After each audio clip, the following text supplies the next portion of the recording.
All right. Monday morning, whatever, we're back. Decent weekend, guys? Good? Yeah?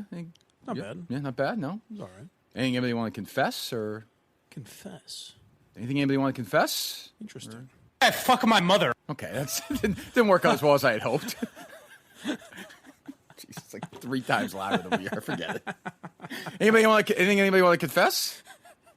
Hey, fuck my mother. I don't know why that's... No, that sounds out of context. Why do I? That doesn't seem... Makes you wonder why I cut myself so short. I was so confident in it. When I was running this morning, it seemed better in my head. I don't know. Anything anybody want to talk about that's embarrassing to them, or? It's funny that I also... Hey, fuck my mother. Shut up, Mike. You're talking. I said, what did he say? And Steve goes, oh, nothing. He just wanted a clip. What was the clip anyway? I don't even know. Hey, fuck my mother. Was that true? It is odd you would say that, though. It sounds better. It's starting to get more like it's in the flow of conversation. When did you fuck my mother? When did you say this? I have no idea. Well, let me hear one more During time. an honest... Hey, fuck my mother. I don't know why that doesn't seem... Seems like you're somewhere else, too. Yeah, it almost seems like it's a worse version of this. Is that possible? Hey, fuck my mother. Glad I could help. Another T-shirt. Glad I could help get us on track. Another T-shirt that will never happen. Yeah, Never right. did. It'll just be Mike's face, and then what will it read under it, Steve? Hey, fuck my mother. Okay. Or maybe... Wouldn't you buy that shirt? You know what? If I get a cut, I'm in. That's a good shirt. Hey, fuck my mother. How great is that shirt right there? That actually would have been better if you do a drawing of yourself. Okay. And then you put your mom under it. Yeah. Or pick a drawing of you. And not the sex isn't the act we don't need to see, but just the... Right.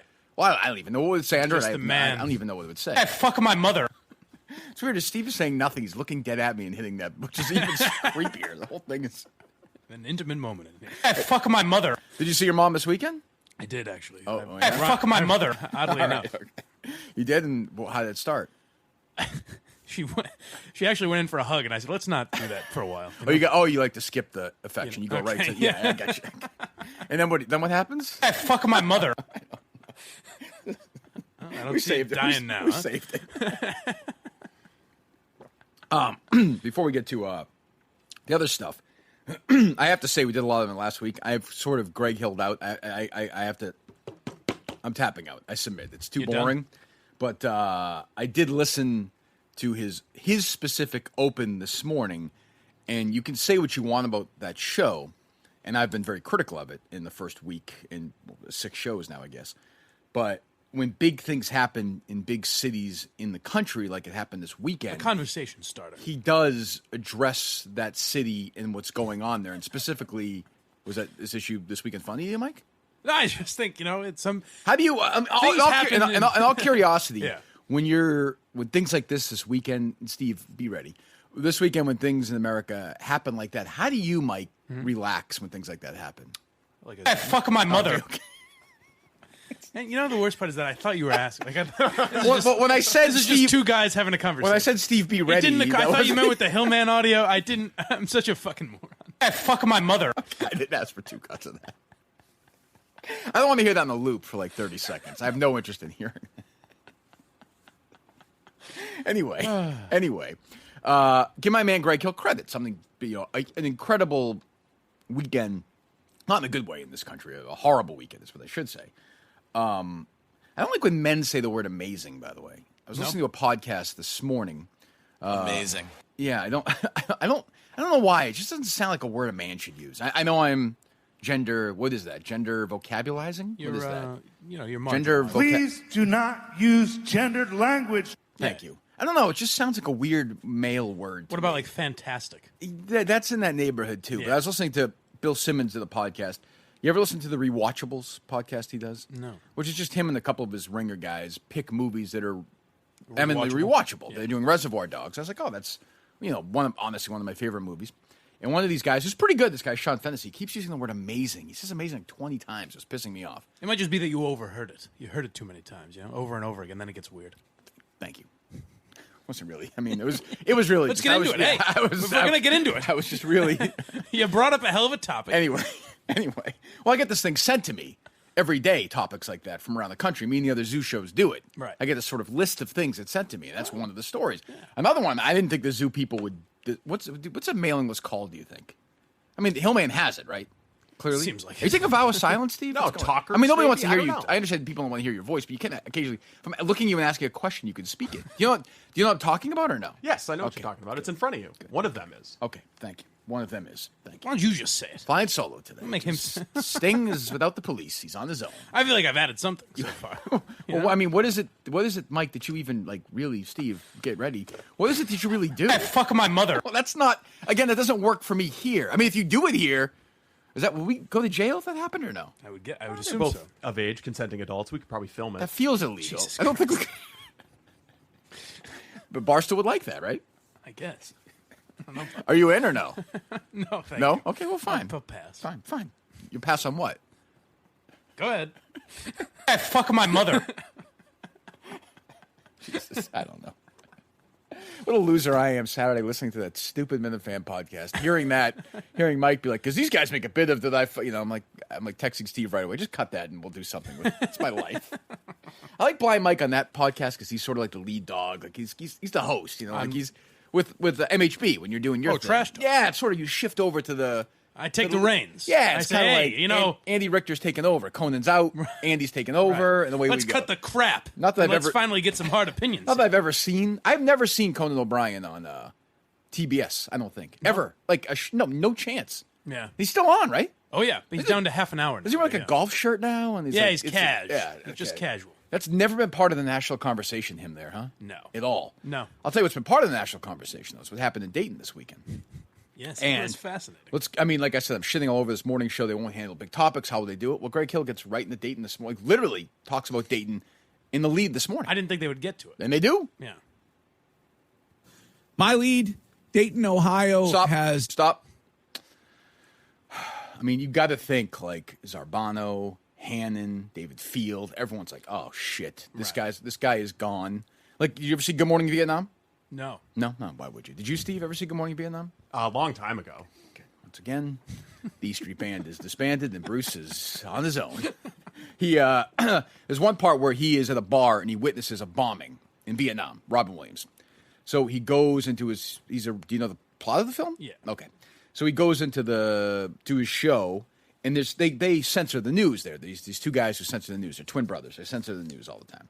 So Robin Williams goes off on his own and is like, and also there was not a bombing at this restaurant, and this didn't happen. The guys freak out. They cut him off the air. This is that. Like Greg Hill has finally had his. I've been shit on for a week. Something big happens. I care about what's going on in America. I care about gun violence and protection and all this stuff. And he's going to talk about. He's you know what? I bet you had his dick out and both middle fingers up and said, "I'm fucking doing this." You think he's getting right into white nationalism and gun control? I don't know Right where into he's. the debate. Very I'm strong sitting there opinions. this morning, like I used to with Stern, just driving around my little cul-de-sac. Like I can't get out of the car. I have to listen to where this goes. My lead, Dayton, Ohio, has banned the hiring of anyone who uses nicotine or tobacco. Sorry. What? Now, can I What? can I tell you what my thought was? Not that. Why is he talking about a different subject in Dayton, Ohio? I thought that was an odd reaction to that shooting. I don't think that's the. I don't think that's connected. Surprising. I It don't. had nothing to do with it. I don't think so. Weird story out of El Paso, Texas. Filet of fish is banned from McDonald's. I mean, I don't want to make fun, but I mean, Jesus Christ. To not even mention. Could you just pick another city? Like, I know this is all pretend anyway. Can you just pick another city? Say Spokane or something? Amazing. I mean, what the fuck? And by the way, I don't want to, I texted Steve about this weekend. I have no desire, none, zero. I did this, I hated doing it on my old show. I have no desire to debate gun law. control? None. You don't think you and I would have a good discussion? No, about I know Steve's a gun guy. He's got like 50 guns. So my guess is that he thinks it's not a big deal. Right. Right? I mean, this is just the price of. I mean, I don't think price mass price of murder doing is a business. big No, deal. but the Of course price it's you a big pay, deal. right? It's just sort of. No, I mean, there right. needs to be more done to monitor these kind of. See what I'm saying? Like, I don't want to have that conversation. I don't. Nothing against you. You have your opinion. Understandable. I have mine. It's never going to be rectified ever. It happened when the Democrat was president. It's happening now when Republicans president. It's nothing to do with Donald Trump. I don't like when people politicize it. I heard that dummy Beto was got on his, had his moment, which he used totally for political capital, which is bullshit. It's never going to change ever. It's too late. It's like trying to stop drugs in America. It's gone. We've let it out of the bag. Now, I think there are more important stories in Dayton, and I'm glad that Greg addressed it. That's all. I mean, I think that's clearly what everyone's talking about in Dayton today. Probably, Sometimes you got to move on. Yeah, you got to talk about the other. I might wait a day or two, but not Greg. He jumps right in. Right. I was, because I heard him. He's like, Dayton, Ohio. I was like, oh, Jesus. Well, okay. You know, I think it's surprised they're getting. I think it's important. I don't know. How much did Howie do it? We would do it, yeah. If there's a big shooting, yeah. Because you talk about gun control, you get make these fun of Beto. fucking calls, though, from people with their guns and people. Like, it's just like, It's so predictable. I'm fine. I'm not going to get in the way of an amendment. You want to own guns, you own guns. I'm not. And by the way, it wouldn't matter anyway. It doesn't matter. It's gone. Like once Sandy Hook happened and they didn't do anything about it. That's not going to change it. It's not going to change. So Trump tweeting about this morning. Nothing's going to change. Thoughts and prayers make me. It's fucking annoying when people tweet that out. It solves nothing. Well, there's this sick thing on both sides too, where it's like, well, was he a Democrat or a liberal? Like, who can we blame this on?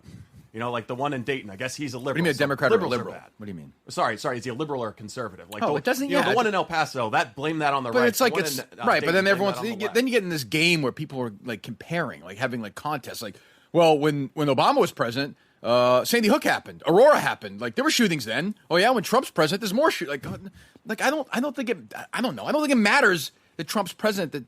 I think there's going to be mass shootings. I mean, you know, fucking Virginia, whatchamacallit, Virginia Tech, right? Yeah. Who was president then? Was it Bush or Obama? Was it the end of Bush or beginning of Obama? I can't remember. It might have been 2009. Either way, fine. Bush was president. Like, what? It doesn't Columbine was what? Clinton? Like, what are we doing? Like, it doesn't, I don't know. But that's not the most, Hey, but sometimes you got to move on. well, that's It's the time thing. for That's this not even the country most, to heal. it's not even the most important story of the Dayton. Exactly. That's my point. Jesus Christ. If I want a cigarette, I should be able to. It's not my. And no one in that employer's room, business. like, you know, that's where you know shows have changed. Like, if I had started with that, Curtis and Ken and Jerry would have been like, what the fuck are you talking about? Or at least reference, like, oh yeah, nothing else happened in Dayton. Yeah, I mean, Do you think they share their leads before they start? Well, I mean, you hear the surprise of the other hosts. No, I think it's genuine, and there's no way a sheet is handed to each of them. It's some weird National Morning Zoo thing where they're doing it. I bet you if we looked hard enough, you know, whatever, Kathy and fucking Ken and wherever, El Paso probably, well, not El Paso, but you know what I mean, are doing that this morning, are doing that in fucking, whatever, Sioux City. Well, you know how they introduce it. Steve found an interesting list of ways you should talk about I got it right here. We'll yeah. get there in a second. Don't you worry, Mike. I'll get there. All right, I'm sorry. Don't even worry about it. Oh Jesus. Yeah, we'll get to Owen Pence and Shirley and this whole crowd. It's fucking unbelievable. Let's first though do our little call to action, shall we? Pay our bills. All right. Can anybody advertising with us today or no? Who do we got? Doesn't sound like. Roman. Good. Well, it's the day one sponsor. We love Roman. I bought Roman this weekend. I don't know if I'll ever use it or not. I don't even care. I'll just hand it to random people. I'm just gonna throw it out. Throw it like a parade, you know, when they throw the candy to the kids. Right. Maybe I won't throw Roman to kids, but I'll just throw it out the window to random adults so they can use it. Get them hooked early. And spread their love. Yeah, I don't know if we're advertising to that necessarily, Mike. And I know where you use it in your own life. Of course. It's just totally fine. Hey, fuck my mother. I don't think that's going to help us. But again, I've said it a million times. It's a great product. They're great to us. I know the feedback has been amazing. See what I used right there? Listeners to this show, to this podcast, if you want to help us out and help yourself out, go to getroman.com/Kirk. Getroman.com/Kirk. Your sex life will be better, and you will help out this show, and you will fight the enemy. That's what I would say. If you want to help us out and help out a great company, Roman, do that right now. They're sent to your house discreetly. You let it rip. A couple minutes later, you are good to go. Longer-lasting sex. And basically, you're paying $5 a month to keep the Kirk Minihane Show doing the wonderful segments that we just did, which help out America, I think. I'm listening to Kirk Minihane's podcast. Sports and show business. Kirk Minihane, who is apparently a derelict of some kind. That is Kirk Minihane. No one more controversial right now in the sports talk world. That's what I'm talking about. Sport! Kirk Minihane, what kind of thug are you? Yes, well, he is white hot right now. The head. I also want to say something about Kirk Minihane because I like him. Kirk is like a sports genius who everyone hates. We'll do it live. Fuck it. Mike and his mom, whatever the hell else. Hey, fuck my mother. I mean, how many shows could do that in a legitimate, real gun debate? Now, how many talents like Mike? I mean, Mike's take on the gun thing was amazing. Fascinating. I use the word amazing a lot now. What's your take on it? What was that? Hey, fuck my mother. I don't think that's his take on it. Have you ever shot a gun, Mike? No. Should I? I have not. Take me down to a gun range, huh? I don't know. Is that GetRoman.com/ That has to be legal, Is that done right? I mean, what do you think? Just because yeah, blind the people Second can own- Amendment doesn't apply? I don't know. I'm just saying, is there a different path in which to get it? I think totals can own guns, as far as I know. You think who can? Totals. What do you That's mean? what they call totally blind people. Oh, In what? our So what are community. you? I guess it would be some sort of a halvesy. Okay. Habsy? Yeah. Okay. GetRoman.com/Kirk. GetRoman.com/Kirk. Go to GetRoman today. $5 if you choose the monthly plan for longer lasting, more enjoyable sex. Super easy to use, and you help out the Kirk Minihane Show. So there you go. GetRoman.com/Kirk. GetRoman.com/Kirk. We love GetRoman. Speaking of which, I'm just going to take a couple of minutes here. Let's see how we do this. Okay. So, they don't want us to talk about it. Is that right? Is that what you texted me? They'd prefer we not. Okay. As always, I will take that under advisement. So we lost a sponsor last week. Now, in the world of podcasts, it's different than radio, and that some come for a week and then drop out, then come back anyway. So it's not like, whether or not, like I think Care of is just, they use this for a week, and they'll probably use this again, I think. I don't know. It's not like big annual or quarterly buy. Yeah, it's not like radio where it's, now Roman's been with us the whole way. If they wanted to sponsor the show, that'd be awesome. They seem like a great company. I'd be happy to work with them. We have other people we're going to work with. I mean, we love all our advertisers, particularly the ones who stick around and the ones who are loyal, the ones who bail for reasons that, whatever. Again, I understand how the world works. I'm not stupid. So I'll go backwards to get to this point. A year ago today, I was institutionalized. I was at McLean in Belmont, Massachusetts. I had a couple of days before that. It was a year ago, I guess Friday, I forget.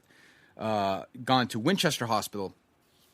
I don't know if I've told this whole story on this podcast yet. I don't think I have. So I guess I will, because I just saw some tweets about it, because I tweeted about it this week. I'll do it briefly. I don't want to get into the whole full thing. So, I've suffered from mental illness my entire adult life and as a kid. Was institutionalized a couple of times before that. Lost both my parents in a 6-week stretch in 2017. My dad died of multiple myeloma. My mom died of pancreatic cancer. My dad died in May of 17. My mom died in June of 17. And it was brutal. We were with them every day, the whole way. So when you lose parents like that, whatever, that's obviously a brutal thing. And some people can handle it, some people can't. I couldn't. My work was unbelievably stressful. Most of that I put on myself. But a guy named Bob Murchison played a big factor in my mental decline as well. And he's this activist who continued to badger advertisers, moved his story around, told some untruths, used parody accounts to claim they were us, would relentlessly call advertisers, would agree not to do it, would do it again, wouldn't stop. And I would take that really personally, and this guy was really, really fucking with me, and it really hurt. So that, on top of my parents and my own mental health stuff, led me to the point where about a year ago now, really a year and 2 or 3 days ago, I was at a train station in Winchester, Massachusetts, a commuter rail, thinking about jumping in front of it. I'd planned it for a few weeks. My family was up in Maine, so I was going to do it there. And sort of in the last second, I guess, pushed out. And went to Winchester Hospital, which is about 2 or 3 miles away where I was born, actually, and told the attendant that I was having suicidal thoughts. They then put me in a room overnight, where famously the security guard asked me what Dave Portnoy was really like, which actually happened. The next day, I was sent to McLean. I was put in a ambulance, and they put me in the stretcher and sent me over there. Where I spent, 4 or 5 nights. Not a long time compared to other people. I had a life, and I was sort of, once I talked about it, I was ready sort of to get going again. Got out, felt better for a little while, like you normally do. Went back to work for about a month. Took a leave of absence because I wasn't doing well, and then they wouldn't let me back to work. They lied to me, and they used my mental health as an excuse not to let me go back to work. Never went back to work at WEEI. Then they lied to me about radio.com and all that stuff. So they fucked with me endlessly, as did Bob Murchison. And so, when I left Entercom, foolishly, I somewhat thought I was leaving Murchison behind, though not really. And then Murchison reemerged last week. And I'm not really, I'm not going to say the specific company because I'm sure they do other advertising for Barstool, and that's fine. Like, I get how it works with him. I'm not going to sit here and sock it to that company. It's just not the way. I'm just not. It's not the way I'm going. I'll put the best foot forward and kind of get moving. I'm just not. Take the high road. Yeah, I'm not going to drop any bombs on them. It's just not the way I do it. It's not. I mean, it's like having a hole in your. When you have a hole in your sock, you're just annoyed. I'm not going to like. Want to put your best foot forward. That's as I just said.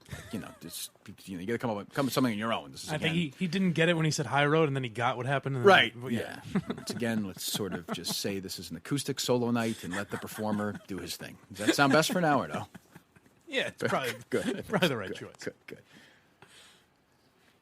As I talk about my suicide, jumping in front of a train and leaving my children alone, Jesus. Mike, are you still thinking about your Uber?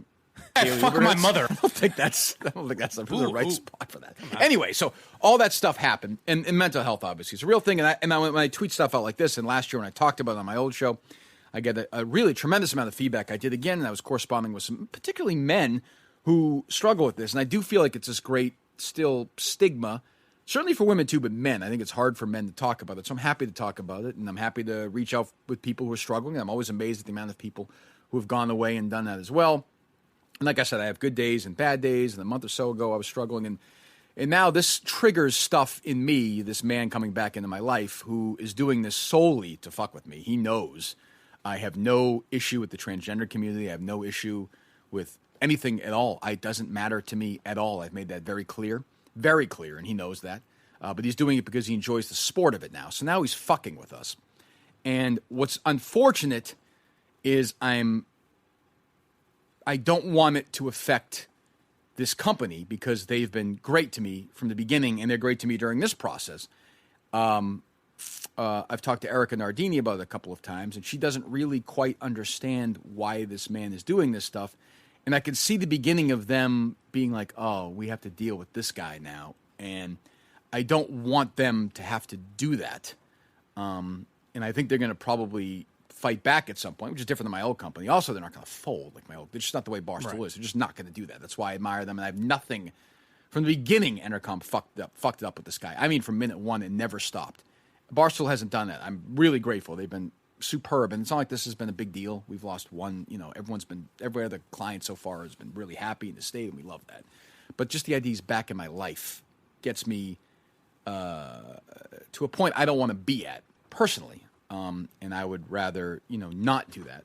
So, it's pretty simple on my end, and not an ultimatum. I'm not swinging my dick around. It's just that if this continues, and it's not taken care of, and it's not Barstool's fault at all, but if we don't come to some conclusion, I'm not going to allow it to permeate through my day in, day out life. I'll simply walk away. I'll say to Barstool, I have nothing against you. Unlike Entercom, you guys have been awesome. You've been 100% supportive. You let me do whatever I want. It's not fair to you guys. It's not fair to me. I will simply walk away and start my own subscription service. Probably won't make as much money, but I'm making as much money now as I was making a year ago. I don't mind. I have plenty of money. I want total freedom. I want total freedom to say what I want, which I have, and total freedom from this man, which I thought I basically had, and now I'm not sure about.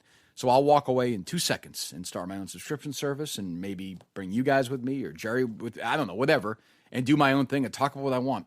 And I have absolutely no problem doing that. I have confidence I can make a very nice living doing it and saying what I want. I think people will come with me. Some won't. Some will. No problem. But he'll be out of my life then. And until I'm guaranteed that now, every day is going to be a little uneasy. And I don't like that feeling in my life. I don't like the way this guy tries to paint me. I think it's bullshit. I think it's 1,000% untrue.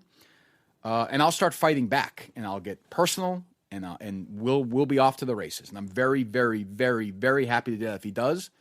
If he doesn't, I won't either. That's it. And I know he's listening, and good morning to you, you asshole. That's what I would say. I hate your fucking guts. And people get pissed that I do this, but I don't care. I'm done placating. That part of my life is over. And I think I have a loyal audience that understands that and understands this honesty and will come with me. Some won't. No big deal. But I'm not going to allow that to happen. And I can see it already happening. Steve Robinson, we make fun of him. Obviously, he's not super talented, not funny. Has a brother who is probably aligned with this person I've been talking for all I know. Well, probably we could go on sending all emails day. back and forth. I have no question about that. Has parents who are still married, been married for 50 years, Steve's parents. And they've been very loyal to each other, which I appreciate. And has a brother, Ben Robinson, who has 76 gold stars and is a colonel in the Army. So I'm a Ben Robinson guy. But I could see it already happening with Steve because I let Steve in on this going on last week, and he is now like it's in your head now. Don't let it. What did I tell you yesterday? You said don't worry about it. Let me handle it. Don't let it. Do not let it affect you. Okay, don't. I'm telling you, you're doing a great job. You're a great guy. You're working hard. You've been working now for almost 6 days in a row now. Yeah. So I mean, keep that up. But don't. Do not. I used to say this to Chris Curtis. I used to say it to Mike Manansky. So Mutt, we make fun of Mutt, and obviously we should for many reasons. But and he right now is, I probably should announce this, is detained. He got arrested over the weekend again. He's in Saratoga, so he'll get out. I think his date's tomorrow. When I left, these idiots at Entercom thought that in some way it was going to lessen the Murchison effect of the EI. And I would say to them, I've probably said this here before, you guys, you've just thrown him meat. Like, he smells a kill now. It's not going to. And by the way, Jerry, and I have Jerry's back on this 100%. Like, Jerry's political leanings are more upsetting to Murchison than are mine. So he wasn't going to go away. Of course not. And then it started happening, and Mutt would call me, or I'd call Mutt, and he'd say, this fucking, we just found out. I was like, don't let this, don't.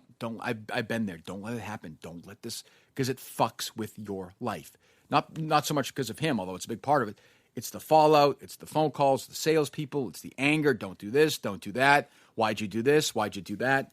And like, just don't let it happen. Don't let this guy fuck with your life. And I could see it already starting with Steve. Don't. There's nothing we can do about it. We're going to do our show. We're not going to change. I have no interest in doing that. I didn't come here, leave the job and the money I was making. I was getting paid a ridiculous amount of money to do nothing.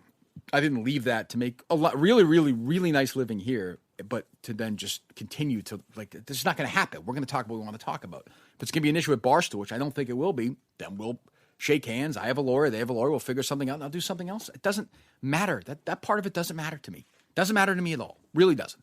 But don't let it. Don't worry about it. He's going to do his thing. There's nothing we can do about it. It's we just can't.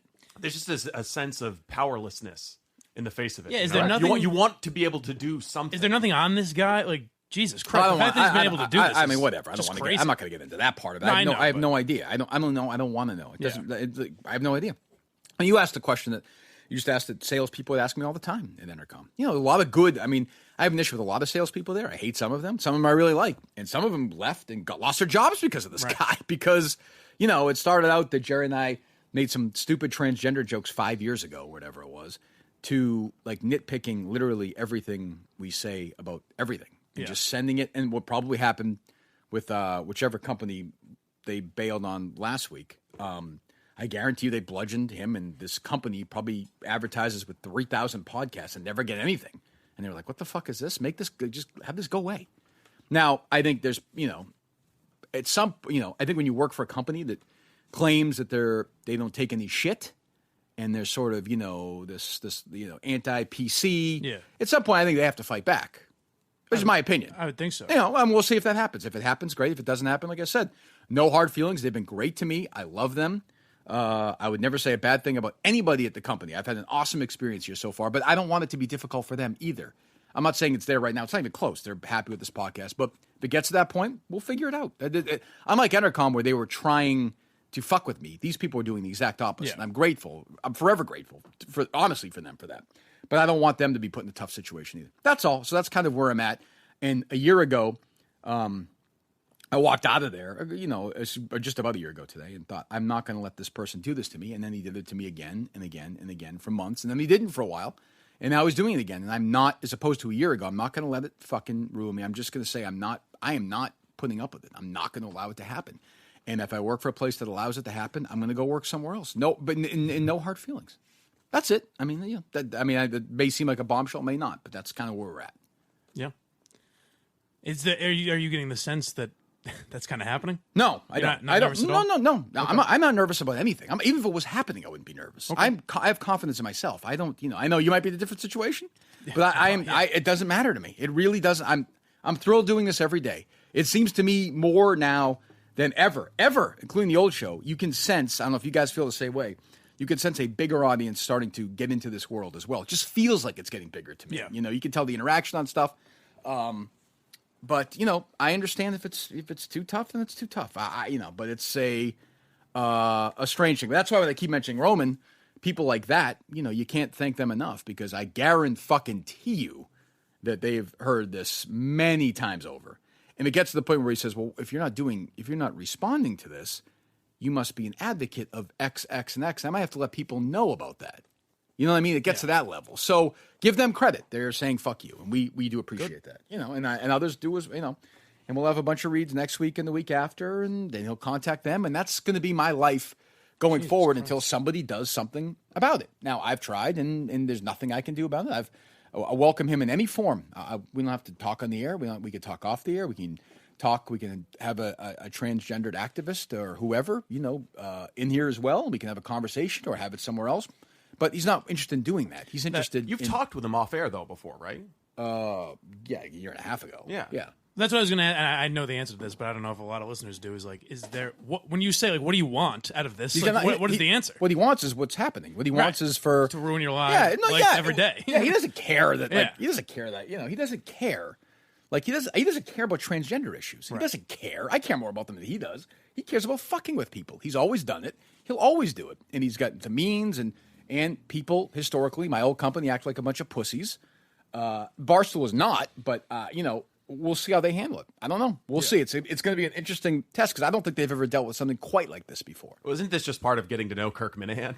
Yeah, but they knew. I mean, Yeah. I made it very clear during the negotiations, hey, this is a person who is going to the idea that, I just assumed he was doing it from the start. I think he probably has, but I think once Jerry left, even as fucking crazy as he is, he's not listening to 4 hours of Greg Hill. He can't put himself. Every man has his limits, right. He's not gonna. Every what has their limits? Every man. Every person. Oh, I'm sorry. Every person has their limits. Well, I was referring to Please do not use gendered language. Right. They have their limits. I'm sorry. They have all their people. limits. Yes.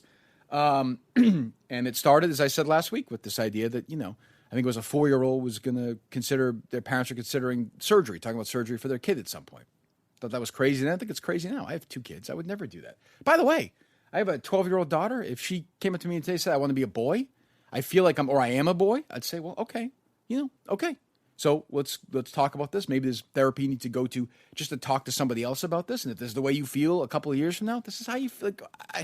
That's how she feels or he feels. It doesn't matter to me. It literally doesn't matter to me. Right. But the fact that I have made that clear also doesn't matter. It doesn't matter. So we'll just do our thing. And the people listening to the show are insanely loyal.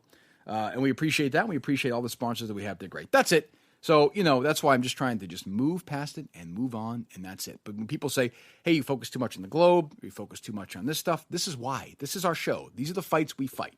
We're not going to stop fighting them. We're not going to move away from them. When Steve says to me, hey, whoever says not to talk about it, I'm not going to listen to that. I'm just not. That's not what I do. I didn't come here not to talk about something. I could have worked over there, made more money, and not talked about something. Literally not worked and got paid more money not to talk about stuff. I'm here, so I'm going to talk about it. That's not going to stop. Do you think being able to say his name now and kind of exposing who he is will help at all? No. Nope. Nope. What a fucking asshole this guy. It's unbelievable. He is. I don't care. Because now, he is. Now that I was a listener and a fan of yours and everything, and I'm not an employee, whatever. I'm not involved. But correct. Now that I've got some sort of involvement, it's just infuriating that there's nothing you can do about it. Well, there's nothing I can do about it. There's something people higher up at this company can do about it. And we'll see if they do it. Okay. I'm not a challenger. I'm just saying this is sort of out of my hands. I'm not going to allow. I'm not going to sit there and call like I did last time. Make 70 calls a day to people. And it's just there's no end game to it. So I'm not going to do it. He's an activist. He has a son who's an activist. He doesn't like that we mention his son. I don't care. His son's an adult. And he's an activist as well, and that's part of the deal. And I suspect that his son has played a role in this. That allegedly drives him the angriest is when we talk about that. Well, tough shit. I mean, this is life. What do you want me to do? This is the reality of the situation. And he's made himself a public figure. He's been on the record, so that's the way it is. So he doesn't like when he gets brought up. He doesn't like when his son is brought up. Oh, okay. I was going to say, because how can you do this every single day? If I was him, I should be proud of his son. His son is, lives his life. He was born in the footsteps. Well, I'm just saying, born a woman, and now is a man, and seems happy and successful and whatever, and that's great. Great career in Washington D.C. Yeah, seems like he's a big activist. So I don't know, and he's welcome to join the show as well if he'd like to. So I don't know. Whatever. So that's kind of where we're at. That's sort of the state of the union. Again, not a big deal. I'm not going to get here and get super serious and that's where we're at. So as the show goes on, just if you're a listener. And you feel like buying Roman, you feel like buying these other things, do them. If you feel like, letting people know how great the show is, do it. That's it. That's kind of where we're at. And then maybe we'll be doing it somewhere else in 6 months, or maybe not. I hope not. Hope we're here. I like it here. I'm having a good time. So we'll see. What are we doing right now? Anything? Are we good? I think we're good for right now. Good. Okay. Do you want to do this? Yeah, we can talk about the charity tournament coming up. Is Mike going to this? Yeah, Mike's going to be your caddy. Oh, great. It's like fucking. Well, what do you want him to golf with you? No, I don't want him there, but that's fine. It's too late I don't now. have to go. No, it's okay, Mike. It's okay. It's okay. Why do you? It's okay. It's okay. Why do you want me there? What? Why do you want me there? No, it's fine. It's fine. Shit. Shoo. All right, so it's August 22nd, Lake of Isles. Oh, I like it. Yes. By the time you read this letter, it says to me, another man will be diagnosed with prostate cancer. It happens every 3 minutes. There's no better time than now to take action in the fight against prostate cancer. Golf 4, F-O-R-E, Prostate Cancer Research, 24th Annual Golf Tournament presented by Dr. Sheffield's Certified Natural Toothpaste, August 22nd, 2019, Lake of Isles, 12:30 tee time. This is taking place where? Is this at Foxwoods? Oh, we're going to be at Foxwoods. We're staying at We're staying the night at Foxwoods. Okay. We'll record a podcast from Foxwoods that morning, and then you will go golf. Okay. 18 holes of golf, a fabulous lunch, dinner, reception, the chance to win prizes, including $10,000 for a hole-in-one or make a hole-in-two to win a trip to Pebble Beach, where I've always wanted to play. Prize awarded for top finishers, longest drive close to the pin. There'll be raffles and silent auctions for some really great prizes. Last time I saw Mike at a golf tournament, he was literally had his hands on a goat with a T-shirt on. That's true, yes. So not a lot's changed, really.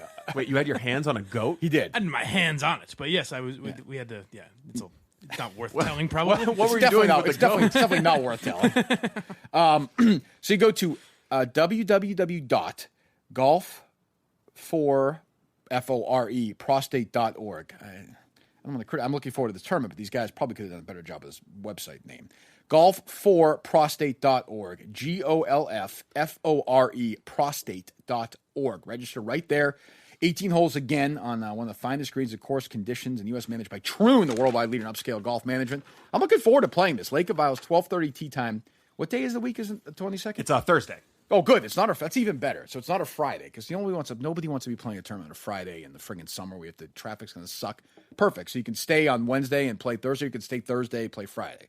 We're staying Wednesday? Yes, we're staying Wednesday night. Taping the show Thursday. Thursday morning. Where are we taping the show from? Please don't say. Go ahead. Foxwoods? Okay, where though? Foxwoods is going to accommodate us. Okay, not like outside in front of the golf. No. Your hotel. Okay, I don't want to do my hotel room either, Mike. It'll be interesting to meet Mike's mom, though. She'll be staying there just randomly. What? Fuck my mother. Or you could play blackjack, one of the other. Whatever you want. There's a buffet. So we're going to have like a show dinner the night before? Yeah, I think so. I mean, you expressed interest in that. That'll be fun. Mild You said that it would be good for the show if we all get together and have a little dinner, a little guy talk. How long ago? You said that? How long ago was this? It was like last week. Okay, this is before Murchison, right?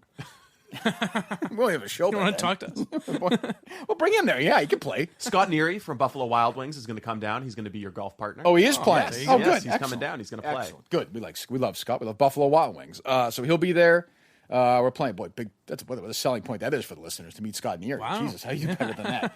Blind Mike will be there. I'll be there. So it's August 22nd, Lake of Isles, 12:30 tee time. Golf for Prostate Cancer Research. www.golf4prostate.org. We'll keep pumping that up between now and then. Excellent. I'm actually looking forward to that. Let's tweet that out today, too, at some point, huh? We'll do. That's actually a pretty good deal. I'm looking at the single-player package. That is not bad. Yeah, there's some other sponsorship opportunities available for people if they want to get involved. I'm also looking great at cause. Yes, great cause. Sheffield's also, they can hook us up with some free toothpaste if you want. Good. Yes, Mike could use that. He eats everything he can, or he can eat it at this point. with this, I'm just saying you have no money. I heard you on the. Oh, right. What do you think? I was making fun of your breath? Yes. Jesus Christ. What are you so defensive for? Well, I listened to some of that Minifan podcast. And boy, you sound like you're almost broke at this point. Were they talking about me? No, I'm sorry. The one you do with MHP. I'm sorry. Okay. Whatever the fuck it's Trash talk. Trash talk. Come on. Sorry. It sounds like you're losing funds. See, it's getting there. Well, I'm with you here. I should have mentioned you. I mentioned Steve as well. This guy is coming in every day, losing money, fighting for me and for his own career. All kidding aside, trying to pay this fucking guy. Enough bullshit. Let's pay this fucking guy. Now I wonder if Murchison's fucking with me. If I won't be able to get paid because of Murchison. I don't think you're important enough, Mike. I think it's fine. Not important. All right. What? What I'm saying is maybe there's not. I don't know. Maybe they don't want to hire someone. Well, the other thing. No. You're overthinking it. Okay. No, absolutely not. The other thing with Murchison is that, before I get to the other stuff, is his big thing when I left and I did the show with Sue and these other shows, Murchison gave a comment to her and he's like, I just don't want to get it's not fair that the public airwaves are being used for this. That was his big thing with Sue. Yeah, okay. So, okay, fine. Like, I disagree with that. My opinion, I'm a change of channel guy. Honestly, I don't give a shit. Right. I really don't care who says what. If you think somebody's a fucking idiot, then change the channel or call him and say he's a fucking idiot or listen to whatever you want or her, whatever you want.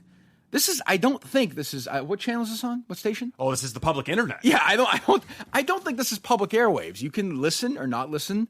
You can click a button or not. This is, I can say whatever I want. This is kind of part of the deal. I thought that was sort of agreed upon. Murchison won the war, but now he wants this. So I'll be curious if I get kicked out of here and I do my own thing. Is he going to start calling the company that lets me do the subscription? Or when does it end? Or does it end with me like in my bathroom doing a show by myself to nobody? Or if you have subscribers, is he going to contact every individual subscriber? Maybe. I have no idea. I don't know. But that was maybe. Yeah, right. Yeah. Yes. The answer to that is yes. Now they'll all tell him to go fuck himself, yeah. which is freeing and wonderful. But I don't know. But that was his big thing was let me see because this is just because I'll forget it and then let me see. Imagine if every time you saw something on TV that you didn't like, you wrote an email saying like, "Hey, I didn't enjoy this show." Not an email. Yeah, but 10,000 emails? 50,000 emails. The funny thing is we requested all the FCC complaints filed against you in your entire WEI career, and there weren't that many of them. No? No. Oh, that's true. I think I sent yeah. those to you. There weren't even enough to use on the show. I thought there would be like hundreds and hundreds of complaints about you. In our great country, this is the comment he gave Sue O'Connell back in November. We all have a cherished right to free speech. I've exercised my speech by communicating. And by the way, I have honestly no doubt, I would bet my life that Shirley and he wrote this together. Like, honestly, no doubt. Yeah. I have because they work together. Don't forget that. People say, why do you focus on Shirley? This is why. They worked in concert. I have exercised my speech by communicating with WE advertisers. Moreover, I have done so respectfully, have not harassed or threatened anyone. Kirk Minihane also has a right to free speech, and unlike the average citizen, his speech is amplified because it is broadcast on the radio, and the amplification is paid for by others. So there you go. So he wants, whatever. So what's their connection, Shirley and Murchison? Well, they both hate us. I know that, but I mean, how? My name is Shirley Leung. He would send her sound. Yeah, she confirmed that to me. We talked on the phone. They've worked. She would look for something about us, and he'd send it to her. But was that the only connection? Was he knew she hated her, and that's how they got? Yeah, okay. I think so. I don't know. I mean, what they do in their private time, I have no idea. Right, no idea. Right, it'd be a beautiful child. Could if be. The two of them who could, knows? I mean, wonderful. So anyway, what was Shirley's big thing? Anything with Shirley? Shirley went on WGBH. No, that's right. Your buddy Jim. Oh boy. Actually, Jim opens it with an interesting comment about humor and comedy generally, and I thought that Blind Mike might have some opinions on this. He's still on Mutt. I like Jim and everything, but this was fucking was this embarrassing? This interview, Jesus Christ. Go ahead. But the rule of humor is that a joke isn't funny unless everybody's laughing. What? That's outrageous. Who made that? What? Pussy are pussy? Like who made that rule? Did I miss something? In fact, it's just the opposite. Exactly. Jokes come from the same place, even if they're not funny. The intent is to make people laugh. It's not the other way around. I mean, I'm just trying to think of a movie that's like, I'm trying to think of a movie that's not politically correct, that's still funny. There's a million of them. Blazing Saddles? Blazing Saddles. Something about Mary, Matt Dillon's job and something about Mary, right? Like, you can't say that anymore. But if I watch that, if I'm flipping around, do I think that's funny? Yes. Yeah. Does everybody think that's funny? Yes. Right. There's certain words that you can't say anymore. Well, I'm even programmed like that. When we were talking about Opie and Anthony, I said something like, well, it doesn't hold up because of some of the language they use and shit. And you're like, I don't care about that. And it clicked I don't care. It clicked in my mind where I was like, yeah, I still find that funny. Why am I prefacing it with... Yeah, I mean, by the way, it doesn't mean I'm going to use those words, or I understand that those words aren't part of the culture anymore. Right. But Blazing Saddles is still funny. Animal House is still funny. The first Bad News Bears, the original one, is still funny. All in the Family is still funny. Like, there's things that don't, Only if we're all laughing. Yeah, who the hell, and by the way, what is the rule of humor is that a joke isn't funny unless everybody's laughing. Who the fuck said that? I've never heard that in my life. I've never heard that rule the rule of before. humor. First of all, what is there anything? Jim's is there rule of anything humor. that is there anything that everybody laughs at? No. I mean, I would hope I'm not the same sense of humor as a Shirley or a whoever. Like, no way. Or what? Steve Robinson's Dale Arnold joke. That got everyone laughing. Yeah, right. Do I want the same sense of humor as Steve's brother? No, of course not. What does Shirley say to that? Anything or no? No, there's a long kind of. I put it on because I saw a couple of parody accounts tweeting that she was on that station. I put it on. They were just endlessly talking about the fucking registry of motor vehicles, and I was like, I didn't hear. No, they talked for just a few minutes about the Walk Tall headline in the Herald. I was in Maine this weekend. I saw 15 places with the name Walk. 15, 20. Well, did you go in there and give him a stern talk? I went to each one. I was like, just so you know, you're not got my business anymore. You probably should have just called the police. I considered it. I did consider it. Do you guys know what you're representing here? I mean, what are you doing? Go ahead. Walk jokes are straight out of the 1970s. They weren't funny then. They aren't funny now. I'm I didn't even know. a little younger than you, Kirk. Yes. Was that a big thing in the 70s? People were walk making a lot jokes? of walk jokes. Yeah. I don't remember. The 70s, I was really Pretty young. yeah. I was born in 74. Okay. In the 80s, I don't remember a lot of them. In the 90s, well, it died down by then. It was the 70s. Come on, it was a crazy time. It's also, by the way, not really a joke. The headline, like, it's not really a joke. Shitty pun. It's a stupid pun. That's like, Go ahead. What they meant by walk tall. I mean, it didn't even make sense. She's right about that. You're going to use a pun. If Shirley's on a crusade against puns, I'm with her. I mean, is this what Linda Pizzuti and John Henry are paying you for your pun crusade? Like, yeah, that's true. I'm with her 1,000%. Yeah, that's right. true. They're not punny at all. All right, here's Shirley trying to.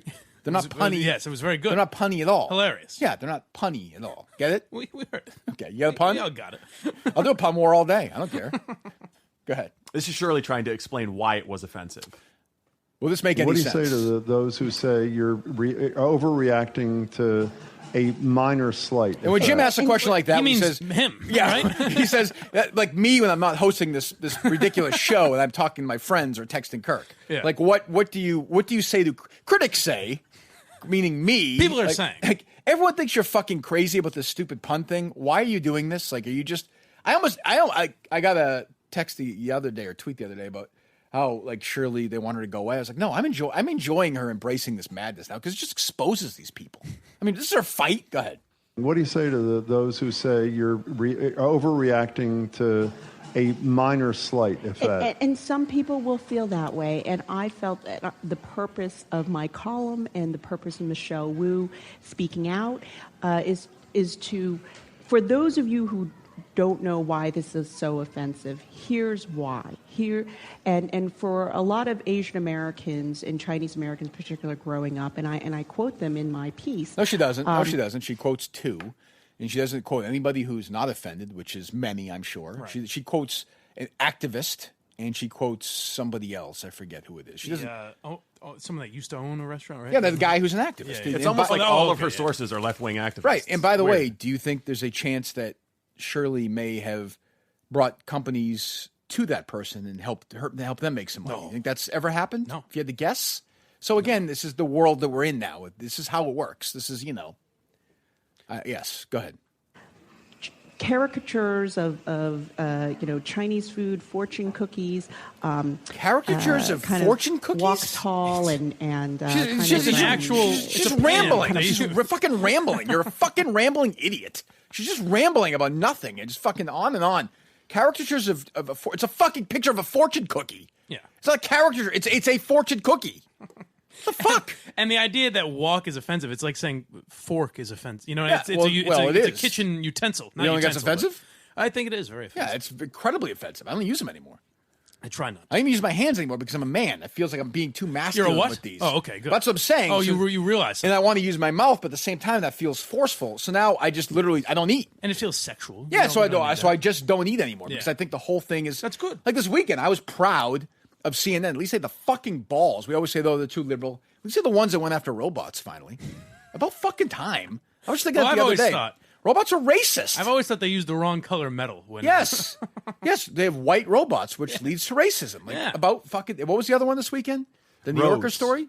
Roads. Roads. Yeah, public roads. Are racist. There was Neil deGrasse Tyson got in trouble, too. About the shooting. That one. Yeah. It's not related to what we're talking about. You said the other one, that people getting offended, I thought. No. Specific... Things that became racist over the weekend. I'm sorry. Yeah. You're alone, baby. It's all you. I wish Clarence... You're the star here. I wish Clarence was here tonight. And the rest of the band, I guess I'm on my own. Here's something in the night.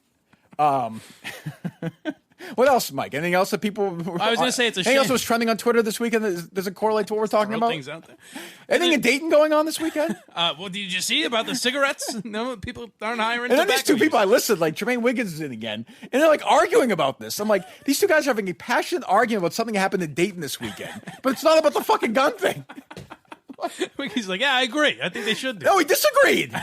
Or he did. Oh, he agreed with the correct. policy. Correct. And Hillman's like, well, it's personal freedom. He was a big libertarian. Yeah, I'm like, so now you're having a freedom discussion. He goes, what if about Dayton, about what happened over the weekend, but it's not about the guns. He goes, "What? This is an argument like if I'm smoking weed with my butt." Like, he goes, "What if you couldn't eat chicken parms at work?" And Wiggy's like, "I don't." I'm like, "What am I listening to?" What was next? I thought Danielle's gonna be like, "Right." She's like, "Do you think there's a spot where the world and the universe actually ends? Like, does it end somewhere? Or does it keep going?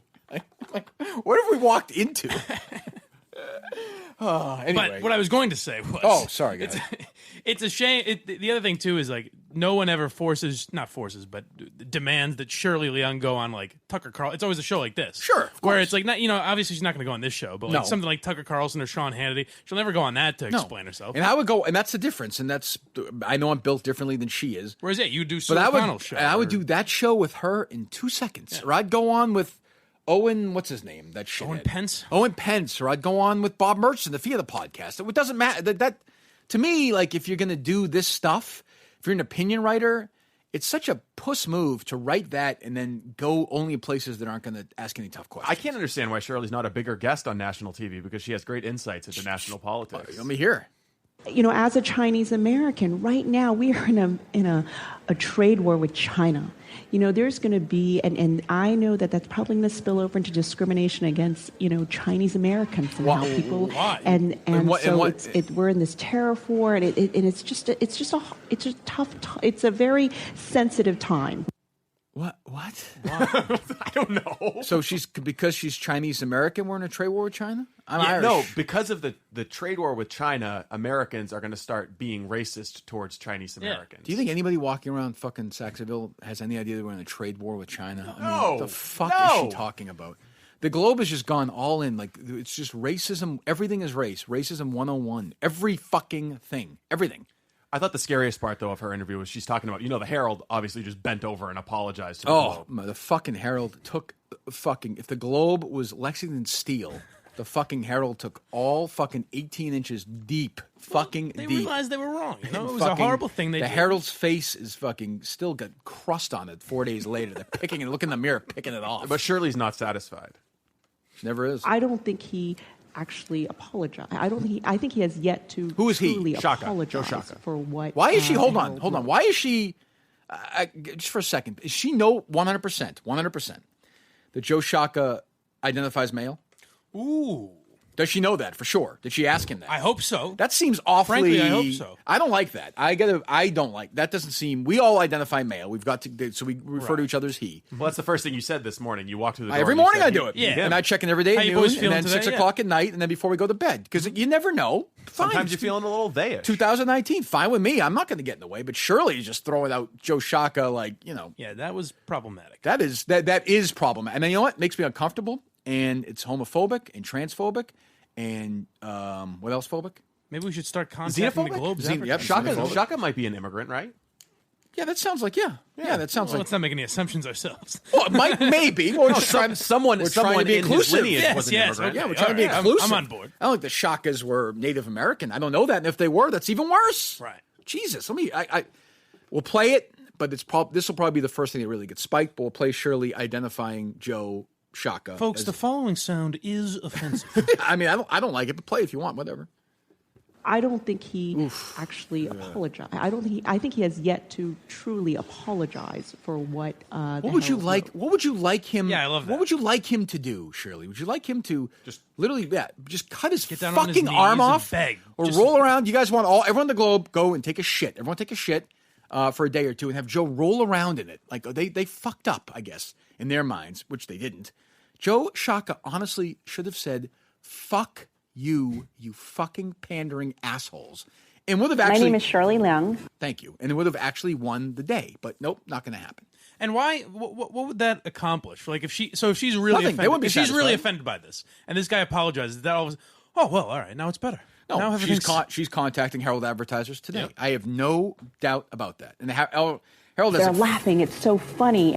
What is she talking about there? What is that? That's just old Shirley audio. Oh, okay. All right. And she only, she would never go on with us. She never go on with us in the old days. She's just not the way she does it. Not the way. She protects herself in this little bubble. I like Jim Browdy. He's a very nice guy to me. He says I'm a genius, so that's fine. But I mean, Jesus. So he gets a pass forever. Well, I mean, that's just a fucking embarrassing. Like no follow-ups to any. He didn't follow up with any of that shit. No. I mean, what the fuck? Jesus. Maybe people should start contacting Globe advertisers and tell them the awful things that Shirley Young says. They should. Gendering people? They absolutely should. Yeah. I mean, they should with the sexual harassment at that place, which Shirley was well aware of and had no issue with and stuff like that. That's not going to happen. How about this how about this Owen Pence guy? What the fuck was I saw this? you wearing Fennes. Well, I not even like, so I'm not a big, like, I don't care. Like, we talked about the other day, like, Brady kissed his kid in that Tom versus Time thing. Like, I didn't think it was a big deal. But this Owen Pence guy, and he wound up deleting it, right? This, I'll admit, was a Saturday night, like, main boredom thing, but still, he deleted it. Which was, he basically what did he say? It was like his birthday, Tom Brady, it was my birthday, or what was it, Tom Brady's birthday? And the tweet got deleted. What was the original tweet? He kisses me on the mouth or something like that. Yeah, not even that, like, something basically it's Tom, so just remember all I want is a kiss in the mouth or something, right? Or whatever. And I knew he just did that just to be like, get his attaboy. It was just a joke, though, wasn't it? I honestly didn't take it as anything. I think it was a big deal either. Yeah. I just thought it was kind of, thought it was kind of funny. Yeah. And then he fucking, flips out and starts deleting and blocking. It's just a typical, and it says, whine when I turn down this. My thing is, I hate him because he hates Barstool, and he's one of these guys who's like, he wrote a blog last year, Barstool Sports is cesspool central. He does this whole thing. And then does this whole thing about how it's a frat boy. He said I whined when I turned down this podcast and invite at frat boy central. That's what he said. That wasn't at all. I had asked him to come on during the Barstool stuff and said, hey, you want to come on and talk about this? And he's like, I'm not going to do that. I'm not going to, da. And all that. I'm just like, you're just another Globe pussy who will not answer any Not going to answer the questions for something I said. But he's happy to throw shit out there. Right, and it's just like, his other thing is Tom Brady's above criticism. It's like, who the fuck said that? Who said that? Like, wait, I think he might have gone back and deleted more tweets. He did. He said he did. No. I mean, I think he deleted the one where he said he deleted tweets. Oh, he probably did. Yeah, he said he was out of the country and his iPhone wasn't working. I'm like, there's no tweets from the 4th. Sure it didn't. Sure. Which, if you're confident in your points, like if Stick to it. you're confident in saying like Barstool's a cesspool or whatever, shouldn't you be able to answer any questions about that? Why would you be afraid of doing it? Like, wouldn't you be able to dominate Dave Portnoy in a debate if you think you're right over him? What would be better for your stature at the Globe than to pick a fight with Kirk Minihane? True. To come on here and do a little boxing. I mean, this is from his story in Owen Pence blog or whatever it is. Just the usual stuff. And it's one of these things where he's one of these guys who went against Barstool, took some shit on social media and couldn't handle it. Like, it happens all the time. It happened on my old show. Encounter a stoolie in the wild. That's the name Portnoy affectionately tabbed his readers. And you're almost certain to hear the term PC police. It's a rather Trumpian rebuttal to any criticism Barstool encounters. I'm going to say this. I've said it since I got here. Do not get the Trump thing with This is the least political, other than us, and we don't do a lot of it.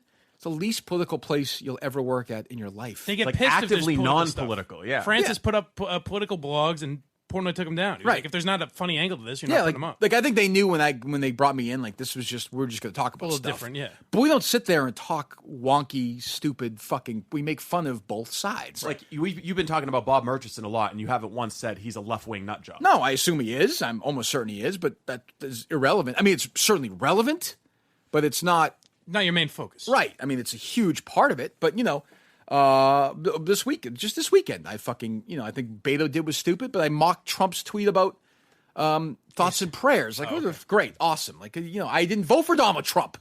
That's the other thing. He did this Trumpian thing. I didn't vote for Donald Trump. I'm not a fucking Republican. I saw another guy, one of these guys who, one of the few people I blocked, but somebody alerted me to it. It's this fucking lunatic on Twitter. Tweeted at Barstool and said that shootings like that, I'm the blame as well. People like me and Tucker Carlson and Ben Shapiro. Why you? Because I forget what it is. Some fucking. I love how no matter what you say, you're just lopped into the category of right winger. Yeah, it's no matter what you say or do, you're a right winger. Because you know why? Honestly, because like I have an open mind. Like I'm not afraid to. I think some things the left do right. I think some things the right do right. But just allowing if that, you mock the things the left does, then you're automatically a Republican. Like I think they're a bunch of pandering fucking nitwits. So what? But some of them I like, some of them I don't like. Let me see if I can find the tweet. I'm not going to give him credit for. What role does at Kirk Min at Kirk Min Show playing all of this. Minihane is a carbon copy of Tucker Carlson or Ben Shapiro. You are a lot like. Remember when Tucker Carlson opened the show the other night and talked to his producer fucking his mom? Like, yes. Remember they made fun of these other radio shows and fucking Dick to, like, it's just Ben Shapiro. He gaslights uneducated racists on a daily basis. That's his entire shtick. I mean, I don't care. I'm not reading this because I'm this person, but like, I'm just like, how that people are amazing to me. Amazing to me. How do you get that from this show? Because I don't think, I don't know. I don't know. Like, maybe I'm missing something. Well, I tried Ben Shapiro once and I couldn't really do it because I was like, are him and his co-host ever going to stop doing this British voice? Who is Steve? I don't get it. Hold on, do you have an impersonation of Ben Shapiro? Do I? Yeah. No. Oh, okay. By the way, no one listening to the show listens to Ben Shapiro. No. Yeah, basically. I haven't actually. I'm not a big fan. He's fine. He's very successful. Good for him. God bless. But it's not what we do. It's not we do is we pick things out that we find interesting and we attack or we debate or we do. But this idea, I don't even know. This Owen Pence idiot who then totally pusses out and it became, his thing is he hates Barstool. And I don't know why. Like, I don't know why. Why? Is it the success? Maybe there's some envy going on. There's some of that. Oh, for sure. Yeah, like they think of Barstool as guys that like they couldn't hang out with in high school, and there's a jealousy thing. I don't know. It's a weird thing where they automatically go to they're racist, they're sexist, they're assholes, all this stuff. When it's like it's one of the friendlier places to work that I've ever been involved. I went for the day and was only almost attacked by one NFL player. It was pretty friendly place. No, it was great. Everyone there and people reach out and they say, "This is great. You're doing a great job." You guys have probably noticed I am far more likely to retweet something in the Barstool world now than I did like at the old place because I want them to do well. Like the 030 blog, right? Podcast. Is that the name of the podcast? Zero Blog 30. That's one with Kate and with Chaps. I think that's actually a pretty interesting podcast. And like they do things and I'm happy to retweet it, or my guy Riggs or even Carabas, who honestly, I know I give him a lot of shit, but is very loyal and is always saying, "How you doing? Doing a great job." I say like there's more at KFC, there's more interaction here, Big Cat, than I've ever had anywhere else. Like everyone wants everyone to do well. Male, female, Casey Smith, Erica. It doesn't matter. It doesn't. Did you just say just male and female? Well, or both, that's kind of or either, or whatever, or cisgender, whatever. So this Owen Pence guy quotes one of the great. I have to give him credit. He got Paul Fatum, Fatum, on the record, which is not easy. Who he wonders whether there were other ulterior motives that helped land Nardini the role. Paul said it's honestly hard to see what Barstool was doing for publicity and what they actually believe. For example, they just got their CEO, Erica Nardini, who's a woman. She's great, and I know she's led the company a lot of success, but I could totally see them just hiring her just to make it seem like they're covering all the bases. Now, give Owen credit. Like, it made me rethink it because Paul Fatum at the time was a senior at Bowdoin College. So, I mean, I think any time you could get some senior at some random college, a great school. It's where Dale Arnold It's good went, to get their take. I think, didn't he? Oh, yeah. Did he go to Bowdoin or no? Yes. I almost didn't Someone even else put that went out. there. I almost went and blacked that Someone out. else went there. I don't know that. Is there a joke to be told there? There's a great one. But that's actually who he just picked some random college kid. And yeah, maybe. I don't know. Yeah, maybe they hired her because she's a woman. Hey, Paul, I need a quote for this story. And if you're a senior in college or high school, that's like a normal thing. Like, I don't know, maybe. Yeah. Could be. And it's also like about Erica. Obviously, they didn't hear her dominate a titan of industry like myself. That's true. Erica was I think she was folding clothes at Abercrombie, and they just hired her, right? They're like, fuck, you're a woman. Like, we need to hire one. They put up an ad on Craigslist. Is there a woman that can run our company? Yeah, she had no history of business or success at all. They were like, fuck it, let's just bring her in. She's a woman. So that's sexist and demeaning on Owen Pence's part. No, what? No, not at all. Are you crazy? If you could be as sexist as you want against Barstool because that's the fight. Yeah. Right? Yeah, that's their mindset. And all the women that work at Barstool are just dumb bimbos. They don't have real thoughts. But if anywhere else, you can't say that. No, Barstool, you can say that. Owen also does this weird thing where he kind of tweets in Ebonics. Is that true? Have you noticed that? Yeah, I don't follow him. He tweets in a kind of slang. He's a good follow. Oh, is it? You follow him? No. I don't know. Of course, he uses Chad Finn as a source in the story. It's unbelievable. Let me see. He Portnoy wields bombast as a weapon and loves to antagonize. Portnoy's own employees call him an asshole every day. My own class, this is at school, pressed him. I guess he was at the school or something in Northeastern. He was a speaker there. Where is it? Most of the adoring stoolies and I were freshmen short on confidence. My brazenness meter was still full of untapped potential. But the haughtiness with which he spoke tickled my amusement card. And where does he write now? The fucking Boston Globe. Sounds like a fun guy to talk to. It's so perfect. It's so perfect. This blog is probably what got him the job. Oh, no question. There's no doubt. This is my amusement card. This is what you're dealing with. This is what you're fucking actually dealing with. Is your amusement card tickled yet? It is. The haughtiness is imagine writing that word. Like what the fucking Imagine if someone asshole. Said that to you. Oh, what an asshole. I mean, it's incredible. I'm a little bored right now. I think I need to go get my amusement card tickled. My amusement card. The other thing is, and I have no idea if any of this is true or not. One more Globe note before we move on. One of the things that I think, and Shirley told me this, was when I took down Kevin Cullen, who was made up where he was in the marathon, all that stuff. You see Kevin Cullen's column this weekend or no? What, like 5,000 words about the Kennedys? Yes. Ooh. So I have no idea. Look, I have no idea if it's true what you wrote or not true. I really don't. Unfortunately, the Kennedy girl committed suicide, which is terrible, obviously. What's her first? I always mess up that first name. It's like the actress. I don't want to mispronounce her name, so I won't. But Kevin Cullen wrote a column and said that this weekend that he was friends with the husband and the wife, the Kennedy and her ex-husband. Oh. And he was exchanging emails with the girl who committed suicide this past year. Really? So I am saying this as I have no idea if it could be 100% true, but I'm also equally certain that nobody at the Globe checked when he set that story in, which means they've learned nothing. Do you think anybody was like, Kevin, can we see those emails? No. Can we see the correspondence? When did you send it? What was it about? Work. Because it was gentle enough to insert himself into the story. Well, that's the most important thing. It didn't all hang on the nature. It has all the Cullen letter of benchmarks, the right? Story's not. If you're going to fact check every article, we could be here all day. We got to get papers out, baby. The story's not about. And what's amazing, I read the comments. A lot of the comments were like, "This is why you're the best."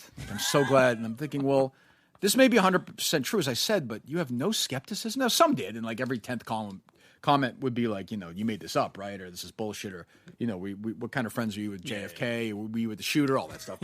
But like, it's amazing to me the guy who made shit up, and there's a lot more stuff that they didn't get to in that investigation, writes this, and I'm betting my life that nobody at the Globe checked. Nobody. I mean, he should just not be working for a major American newspaper. Well, I like that he is. Yeah, well, it's great. It's good content, but he should just not be in the business. It's crazy. And if he was, this is sort of where it happens, where if he was on the other side, Done. Dead. He'd be running kevincullen.net. He'd be like Owen Pence's blog. Right. Here it is. And I don't know anything. I know nothing. I swear to God. So I mean, he may have 50 emails. Kennedy Hill, that was her last name. It's Saoirse. That's an Irish name. I'm Irish. I should know it. That's the actress. She's done a lot of stuff. She's a good actress. She has the same name. I don't know. I don't want to mispronounce it. Yeah, I don't know how you would say. In the Irish language, it means freedom. He wrote. So he said, Cullen said, she and I traded emails last year when she was a sophomore at Boston College, but we never met. I knew her parents fairly well in the early 1990s when they were newlyweds. So maybe you should arrange. He spent a lot of time on the ground in Northern Ireland. He told us as well in the story. So the story's really about him, and it gets into it's a classic Cullen. It's all I, and he would say things like this. The baby was born, this poor girl who committed suicide, which is awful, awful, awful. One day about 20 years ago, Paul and I bumped into each other, and he whipped out a photo of the baby. She was gorgeous, and Paul was delighted. I mean, like... Standing down that gravelly I'm road. sure that absolutely happened. I mean, it's like, definitely happened. Like, not provable, it's just there it is. Like, and I think a normal columnist who has a record that's clean should be able to write that. Yes. That's setting the sort. But everything he writes, every sentence he writes should be quadruple fact checked. Everything. Honestly. Especially now. They should say, hey, Kevin, the dad, we understand his daughter just died. We're not running this story until a month from now. We'll check with the dad to verify that you ran into him 20 years ago. If he says, I don't remember, that's not good enough. We're not putting it in. Seriously. Yeah. Like, that's what their job should be. This guy made up where he was at the Boston Marathon, made up characters, pretended that things happened that didn't happen, talked about carrying dead bodies and limbs and smells and, injecting himself He's into a hell of that. A fiction writer. He is. And to me, like, I read this and I was like, and again, I could be wrong. I didn't believe. Did you read it? I did. Did you believe it? I asked myself the same question. I was texting with Jerry this weekend. I said, what do you think the odds are that he exchanged emails? And he said 2%. So I would believe that at some point in time he had some brushes with members of the Kennedy family. And including I believe that. So this guy, the father of this girl, did you guys see the movie In the Name of the Father? You're in the wrong room, pal. You're in the wrong room. This one's called The River. All right, I'm going to do this one alone. Max, go ahead. Take a break. Have a glass of water. So do you know the story? No. Do you know the story? Daniel Day-Lewis plays the lead role. And it's these two guys, part of this group in Ireland, that were wrongly convicted for a bombing. The other guy in it, his friend, is this guy who later married this Kennedy girl. So he's the guy. So Cullen was in Ireland. I mean, he was in Ireland covering this stuff. Now, he put himself, in some of his stories, he put himself like in the middle of these negotiations, by the way, between like, have you read these stories? He's like Forrest Gump. Yeah, he really is. He's sitting right next to George Mitchell. You know, he really is, though. Like, he's in the middle of it, or the IRA. Like, you know, I'm one of the guys that they would let in. You know, like, I was one of the guys. Like, he would really do this. And we were reading these stories and laughing. And he said he was playing the tin whistle with these guys. It's like, unbelievable. So, that's all. So, when you have that past, skepticism has to have its place. It has to. You would think. But not there. There, they just run it and get some praise, and like they've learned nothing, and it's only solely because the person who uncovered it is me. Oh, if it was like the Poynter Institute or something, or the Times, or even like say the Wall Street Journal was seen as right wing, right? If they uncovered it, gone, fucking gone. Or if it came out that you, told a half truth about something. Oh, forget the fucking shitstorm. I mean, that would there's lots fly of around stories. you forever. Like I'm a skeptic. Like I just don't believe stuff that doesn't make sense. I'll tell you. I'll give you a total for instance, and it may very well be wrong. I hope I'm wrong. I'm probably wrong. So you guys know Chris Herron? Yes. You know his story. Yeah. Have you seen these? I saw the 30 for 30. Okay, so one of the stories he tells is when he played for the Celtics, and he was hooked on drugs. 5 minutes before the game started. 5 minutes before the game started, he was out. He was playing in the game. He was out across the street, basically, I think, in front of Halftime Pizza, in the pouring rain in his full uniform, waiting to score drugs. 5 minutes before the Celtics game, he was in his full uniform looking to get drugs. Right. Then he went back in. I have to be honest. I don't know if it's true or not. And Chris's story is a great story. Yeah. I don't believe, personally, I don't find that story believable. Right. Do you? Not really. Do you? Not in the pouring rain, no. And how long would it take to get back in? Well, if it was nice out, would you believe it'd be a Celtics player be standing there in his uniform getting drugs before a game? Imagine seeing that. Like, that's not. Now, it's not really something that you want to pick through. It's not something you want to believe or not believe. He has a great story. But I remember when he first told that story, I said that with John and Jerry, and they jumped all over me. I was like, I don't believe that. That story, I'm sure Chris has had battle with drugs, and it seems like he's turned the corner. That's great. He goes and gives these speeches. Sounds like he does a great job. He was a great player, all that stuff. I find that story wholly unbelievable. It could even be something where it's like he had his warm-ups on over it or whatever, where, you know what I mean? Like where it's not necessarily 100% accurate. 5 minutes before an NBA game, an NBA player was out on the street buying drugs in the pouring rain. Well, rain. and also, I have experience with drug addicts, and they do tend to exaggerate sometimes. So you think? Yeah, a little bit. But like that seems to me not believable. Right. Does that mean his story itself isn't true? No, but I'm just saying that particular, like little things like that. I hear stuff like that. I'm like, oh, I don't believe that. Right. So do you think Kevin and Shirley are sitting around the break room like, hey, Cheryl, what are you working on? Oh, this walk tall thing, about ready to blow him up. What are you working on? Oh, spinning this yarn about the Kennedys. That's the thing. Like, about something. There has to be people, now I have no use for the Globe, but there has to be good journalists at the Globe. Like Bob Hohler. Like, say what you want about him. Like, like he wrote that, obviously he gave us a gift last week, but he's a journalist. He must look at Colin and be like, this guy's still here? Like, what the fuck? How much do you think he's making? How much do you think he was making before you blew him up, and how much do you think he's making now? He lost some money doing TV and stuff, right? He was a columnist at the Globe like that. Does not make as much as you think. He might make $90,000. Well, that's what I wonder too. Is like, why would Shirley be so ready to defend a guy like that? Because doesn't that make all journalists look bad? You know what I mean? Like, why are they so ready to defend? Because I did it. No, I'm not saying it from an ego perspective, but that's no. I know. I think you're right. That's it. Like, there's no. If somebody else had uncovered it.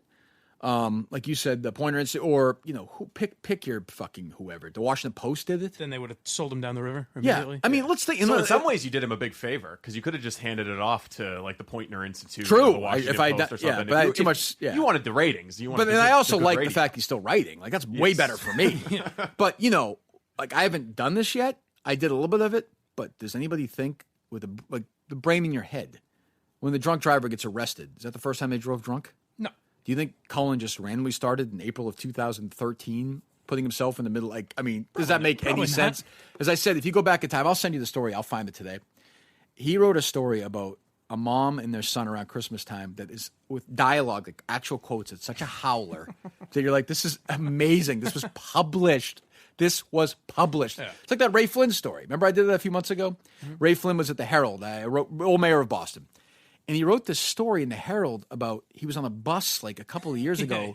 And some 20-year-old came up to him and asked him about the time he set a scoring record and shoveling snow, just total fucking bullshit. And I said, well, son, yeah, sit down for a moment. He told us this parable for like 5 minutes and they publish it. I don't know. Maybe it doesn't matter. Who knows? But I find that stuff funny. What is this?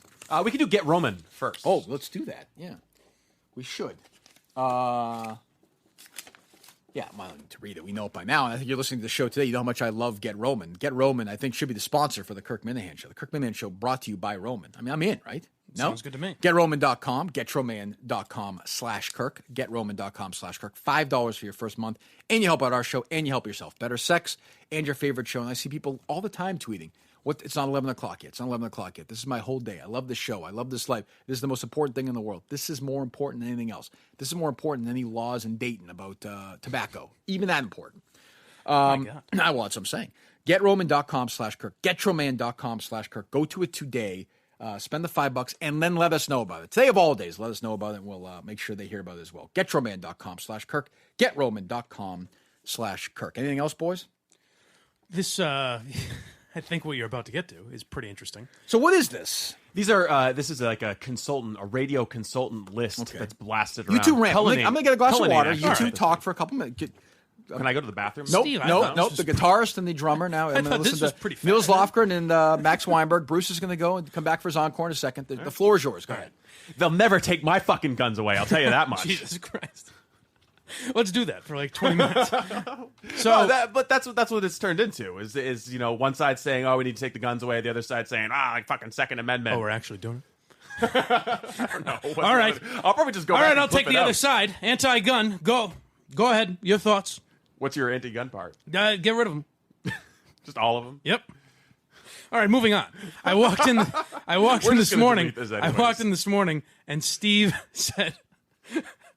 This is the way that morning zoos intro radio shows after there's been a shooting.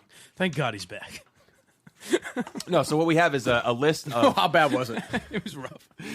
You guys are doing a show next week. That was a good preview of a show next week. The chemistry is palpable. Who's going to host the show? I think Steve. Steve actually works here, you know. That's true. Steve hosts a show. I mean, he's hosted shows before. Yeah. You should bring in the third that day. Like I don't know. MHB or... Yeah, I don't know. Flyman from Philadelphia? Sure. I'm sure the Roman people and the other people Dave Cullen advertising going to be thrilled to not have Kirk Minihane do the show that day. So what is this? These are tips. What's amazing is I will never, because I don't listen to the show, I'll never know what you guys talk about. You'll never hear that. Never. Give me a taste. Ooh, it was magic. What do we get? It'll probably just get clipped out. Steve made no, it's staying. Steve made a joke about getting into the gun conversation. That humor. But then he did it. Oh. Then he goes, the old Jerry Callahan seriously. Yeah. And then I floundered to try to get to a different point. I never got if I was doing a show today with Jerry, it would be all guns. I'd be annoyed. What time is it? Oh, God, 8:30 would be, I'd be looking to break full lines. You know, Paul from fucking Union, Maine, who's like, yeah, I got 4 AR-50, and Jerry would be like, there's no solution. We should make the guns pink. That's what they'd always say. But there would be little things too, like he'd let you do the Murchison thing for a minute, and then he'd go, speaking of firing off. Right, that's true. He would. He'd be like during the break, he'd be like, we gotta make news, Curtis. This guy is texting us. Oh, he's saying he's an Al Qaeda. It'd be endless. Breitbart's got a great piece on this. This guy's got balls. Someone else is saying this. What's Jerry gonna do? Antifa. It's just getting bored. I feel like a guy like that must get bored doing nothing. He seems like he's pretty. So I've talked to him a lot more lately than I have in the month before, obviously. But he seems to be enjoying Maine. He's playing golf. Fucking great, nice and quiet up there. Well, thank God. He's getting paid for a while. Watching Tucker every night. But I would say like stuff like this would drive him crazy. Pisses him off. Yeah, and I would dread to be driving into like, oh my God, I'm gonna do everything I can to fucking move away from this the whole show. He's don't want to get back to it. Totally want to get back to it. I think the worst thing for Jerry would be if he ended up like Bill O'Reilly. Oh, his own like. Well, he's got his own website, and he's like, no, I don't want to be. I don't want to be back on the radio. I don't want to be back on TV. What are you talking about? I see O'Reilly. I've got BillO'Reilly.com. I thought you meant paying $30 million. I see people randomly He didn't pay that. randomly retweeting O'Reilly once in a while, and it's like, this guy's a fucking like rapist. I mean, I know you're a fan, Mike, but like, it's like, Well, that's where I get my news. what's your? BillO'Reilly.com every morning, first thing, wake up. It's just unbelievable. Gotta see what Bill said about this smoking thing in Dayton. Breitbart says it was government. The government was behind. That's ridiculous. This call was good. We get new callers today. It's great. I'm like, oh God, I'm a gun guy. Yeah, I don't. This is how you get the young audience. Yeah, it's not. This is not shooting deer. It's just shooting people. So what is this list I'm looking at here? This is a list from a radio. This is how we should have consultant. started the show. Yeah, this is You think this so? is Yeah. tips for talking about a weekend with 2 mass shootings within 24 hours. Okay. Cullinane provided this. Oh well, there you go. Personalities tip number 1. Unless news is your business, don't cover it as a news event. You can't win the news cycle with updates. And for most of you, that's not what the audience is using you for. There you go. Okay. Personalities tip number 2. Personalities. Geez, so degrading. Most should not try to solve a problem or get too deep into legislation or what can be done to prevent future tragedies. There are exceptions to this, but be careful here. So this was sent out like yesterday or over the weekend? Yeah, over the weekend. 3, perhaps the best approach is simplest. Be an outlet for listeners to call and respond, allowing the listener community to mourn with you. Who is the asshole who wrote these things? Like, is there anything worse than endless call after call about, When I'm feeling blue, I always say, I wish Kirk were mourning with me. You know, I wish we could get through this together. Call in if you just want to sound off. Yeah, I think we all agree that this was really fucking awful. Like, I don't know, like how many calls can you take? And I hate call. Like, I want to take selective callers. I do, and sort of guys who are funny or women or a joke and everything. But and you said what can we do now with calls? You said something on Friday. Skype. We can Skype. Okay, boy, we are. This is like moving forward to rocket. 21st century, baby. Jesus, which century? 21st. I'm not sure about that. Don't be overly emotional unless it's authentic and genuine response, and if you truly have something to say. I do remember. I have to say, after the shootings in Sandy Hook, remember EI became Sandy Hook like 24 hours a day, and it became hosts trying to out emotional hosts, and it got a little like it was an awful thing, but it's like I have to say that's not the worst advice. Like if you actually care, great. If you don't care. Is there anything worse than somebody who doesn't care about the story talking about it? Dale Arnold talking about it. Right. Unless you're in the Dayton or El Paso area, stay in format. The audience is affected emotionally, but this should not change how you perform the show. Well, how about hitting on other stories in the Dayton area, though? Is that allowed? This nicotine thing. Is there not? It's getting off the rails here. Someone's got to stop. The strippers in El Paso are starting to fight back against these customers, and I think it's funny. They're making the customers dance on stage themselves now. Oh, really? Isn't that funny? Wow. Yes, that's what I'm saying. Find a unique entry point when talking about it. Oh, boy. Oh, is this really true? This if it's the one I think it is, I think. I know. Who writes this? Can we find out who wrote this? Tracy Johnson Media Group. Oh, it's Tracy Johnson was also the War of the Roses person. Oh, okay. So it's all. This is the entire thing's attributed to Tracy Johnson. Oh wow, she's got some interesting advice. Sorry, it's a he, Tracy. My apologies. Neither one of you know that. Yeah, right. What? Neither one of you. I looked it up. Looked what? up? What he identifies as? The fuck is wrong with you? Sorry. My God. Let's get back on the rails here. Guess we'll be wearing Under Armour socks for another month. Fine. Find a unique entry point when talking about it. For example, and by the way, it says talking about it, so it's conversation, which I like. For example, so I didn't think of this either when I saw these families and these people hugging each other at the Walmart and this tragedy and this mom who died shielding her, 2-month-old from being killed, which is incredible. The story's incredible. These people are unbelievable. I thought, quote, will the shooting in El Paso cause you to shop online more? I thought Steve was joking when he read me that earlier. I was like, there's no way that's... Or will you substitute club night for game night at home? Let's just do it. All right. Steve. Will the shooting in El Paso cause you to shop online more? Yeah, there's no way I'm going to that mall in Natick. I'm definitely going to be doing all of my shopping at Barstool Sports. Mike? I will be going to barstoolsports.com to get myself a nice Kirk Minihane t-shirt. I'll tell you what, I'm gonna take my shirt off right now. I'm going to the fucking mall. What? Yeah, that's right. That's right. I'm going to the mall. Should I go get my guns and come to a company? Now, I will shop online still more because I think that's interesting. I'll tell you, that Amazon has everything, don't they? What's the craziest thing you've ever seen on Amazon, Mike? The idea that you're supposed to say. What? What? Just in reference to this tragedy in Dayton. Yes. Go to Amazon.com. Yes. Yeah. Use promo code Kirk. Yes. What? Never go into a mall again. I can't believe they said that. Actually, special promo code for today. Promo code Be Safe. You can shop at Amazon.com and you get special discounts. What the fuck is club night? You've never had a club night? No, but I mean, like, you substitute club night for game night at home. I think the people who go to clubs. You got to stay in with your are gonna kids. be like, you know what? Play some checkers. Trivial Pursuit night. Let's do it. You know, we could either rave, do some Molly and go out, or stay in and play Monopoly with Grandma. Find a and then, by the way, these are unique entry points. I will say that. I'm not fucking talking about that the weekend after a shooting. Do you think that there's a radio program this morning that got that and was like, yeah, that's a unique entry point. Let's go with that. Well, if there is, we better find it. If not, you're fired, because that is great. The answer to that is yes. There are people, and I think the Hillman Show takes advice like this and other shows. We're like, you know what? Tracy had an interesting point. Like, God, imagine if we put on right now and Hillman was like, geez, yeah, you know, I might just shop online more. These things are scary me. Like, it made me laugh, but that is a thing that you could see on the lead. Is like, oh, totally. Will this shooting make you go to the mall or prevent you from going to the mall? No question. Did you see these programming tips? These are programming tips for the Joey Zarbanos of the world. I'm getting there. How many meetings have a guy like you that did a show that would have nothing to do with this? How many meetings? Nothing to do with the shootings? Nothing to do with this type of advice. They would never. Our ratings were so big that they would never do this to you? They would never. Okay. Now, they would behind our back would say, boy, I wish they did more. Right. It was always crazy to me because our ratings would be massive.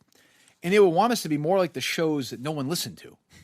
Yeah. And this is before Murchison. Like, they just made them uncomfortable. I remember Maybe they knew a storm was coming, I guess. I don't know. I remember being in that building when people would just talk about you guys in front of me, not knowing who I was. Yeah. So I would overhear people say, like, I forget what happened, what the tragedy was or something, but you guys talked about it that morning, and I heard someone say, like, you know, I understand their ratings are great, but it's a shame, like, on days like this, they should just talk about sports. Yeah, exactly.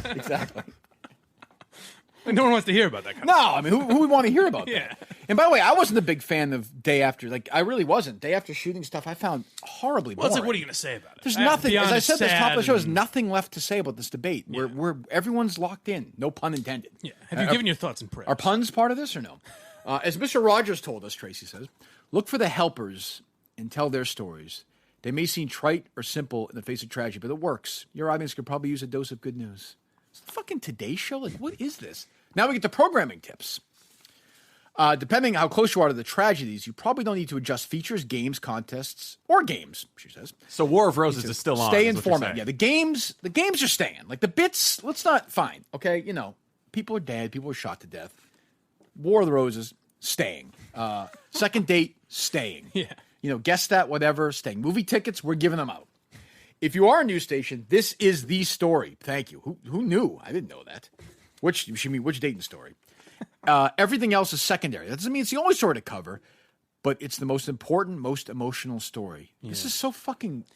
It's almost like this is like a Twilight Zone or a Black Mirror episode where we live in a world where Howard Stern was never successful. Right. You know? Well, it's also a world where, like, I mean, I have to say this person who misspells a lot of this shit anyway and seems like an idiot is telling news people that this is the biggest story. Like, you think? Like, no shit. Like, I mean... programming tip 3 is one of my favorites. Want to make an impact? This is dramatic. Hold on. This is dramatic. Each hour, at the top of the hour, dedicate a moment of silence. 1 second for each victim. You could pause for those who died or for who all were killed or injured. That's a long time, but it makes a statement. And maybe all you need to connect with the audience. So here's the important thing. The most important thing, don't forget.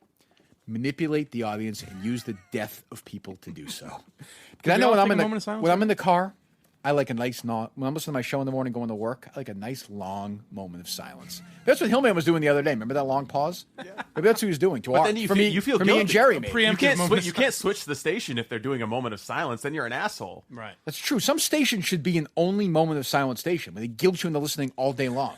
They start every day at midnight and they're like, listen, if you fucking hate dead people, so for the next 24 hours, we're going to have a moment of silence. If you change, you hate America. You hate the military. You hate cops. You hate people who died. So here you go. Here's your moment of silence. All right. Yeah. All right. Hold on. I listen all day. I think Greg did this morning. Let me hear it. Sam Kennedy in the studio with us at 8. Oh, geez. It's worse. For that moment of silence, sounds like 7,000 people died. People are like, all right, come on, enough. I mean, read that. Like, so again, like, we're, these are real tragedies this weekend. Like, yes, honestly, this is dramatic. Here, guys, this is basically, he or she writes, you want to make an impact? Listen, wait, you got? Wait, listen, what I got for you. Okay, listen to this. Each hour at the top of the hour, dedicate a moment of silence, 1 second for each victim. Wait, what? It's a long time that makes a statement, and it may be all you need to connect with the audience. First of all, if your show sucks, that's not going to help. Your show either sucks or it doesn't. What the fuck? Do you think people really read these every day and listen to them and follow them? Like, yes. Really? Yes, 100% there are. That's what I don't know that for a fact that Carson and Kennedy do this, but the Carsons and Kennedys of the world do that type of shit. Moment of silence is so condescending. I hated that. John, and we would do that at 9/11 every year, and it just felt so condescending. I'm like, what are we fucking doing? It's always shows that aren't creative and aren't confident in their abilities that they think they need to listen to shit like this. Like, it's obviously a tragedy. Like, do we want to not talk for 46? Like, what does that do? What does that accomplish? Shows your compassion. Connects with the audience? Yeah. Okay. Yeah. What else? It'd be more moving just to lead us in prayer, right? Yeah, I mean, that could. I mean, I don't. Father Minihane. I don't even. Like that's a bad one. But the winner is definitely the personality tip number 6. Find a unique entry point when talking about it. Will the shooting in El Paso cause you to shop online more? Let's take a poll right now. Let's load up these lines. Go around the room. A or B? A and 53% to 47%. It will cause you to shop online more. I can't believe that. Let's ask a few of the families involved. And I mean, really? Hey, what are you guys doing today? Let's take some calls from some shopping addicts because I mean, this guy. I have an aunt of mine. I went to her house the other day. The closet was loaded with stuff from Amazon.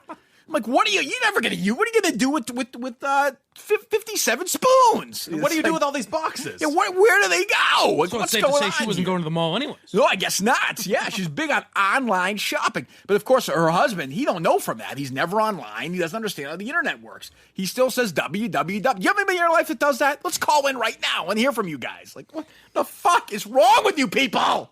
Well, you see and I'm sitting here, shut up. I'm sitting here dealing with this fucking asshole calling. You should be calling these people. I'm with them. Bob, I'm with you. We'll do this together. We'll call these fucking stations. This is insanity. Jesus. Oh, go ahead, Mike. What were you going to say? I'm sure it was important. I don't know. Okay, good. I was just saying it speaks to the phoniness of like they want you to seem compassionate and like they care about the tragedies, but they're also like, hey, drive people back to the website. Maybe buy some stuff. It's true. Yeah, WTQR is a great place to do some online shopping. Look, I'm not going to say anything, but if you go to the mall, you're going to get shot. So stay home and order some stuff online. Get a couple of T-shirts or coffee mugs, and you'll make the whole family happy, and you won't get blown away. WTQR.com. And here we go right now. Here's the Righteous Brothers. You've lost that love and feeling. Like what? What the fuck? Radio is so fucked up. Like, this is an awful thing. Just say it's an awful thing. You have actual debate or a conversation about it, have it. And I thought the point you made on Friday is a really good one, that if you let the Bob Murchisons and the Shirleys of the world win, that's what the world sounds like. That's what it is. Yeah. That's what you're Mike said, get. it's like dystopia. Like, you're in fucking Black Mirror world. Yes. Like, you're in the Truman Show, where it's this weird, where everybody is super fake nice, but yet there's this bubbling hatred underneath. Right. It's weird. Just a sinister, disgusting. Like, I find myself, since we started doing this, I listen so much more now to FM radio just to listen to that. Yeah. Like, I am fascinated by that now. I've known, like when we get a text in the morning, like, this is fucking great. Is this real? Am I really listening to the Greg Hill Show? And I'll flip around and I'll hear these guys and they'll be like, yeah, what'd you do over the weekend? Oh, you won't believe this story. Have you seen this story out of Eatonville, Washington? It's unbelievable. The 4-year-old is running for mayor. Oh, my God. And the co-host is like, what? They are? Like, peas and carrots every day for dinner. It's unbelievable. Yeah, they're going to have chocolate every day. Well, he's got my vote. Yeah, right. Yeah, she's like, and then the woman's like, oh, that's what kids are like. And she's never going to have kids, right? Like, does that mean we can get nap time? But we got to see if we can find listeners' tweet. You're around the country. If there's by any chance you heard anything today like this, we want to play it. I want the moment of silences.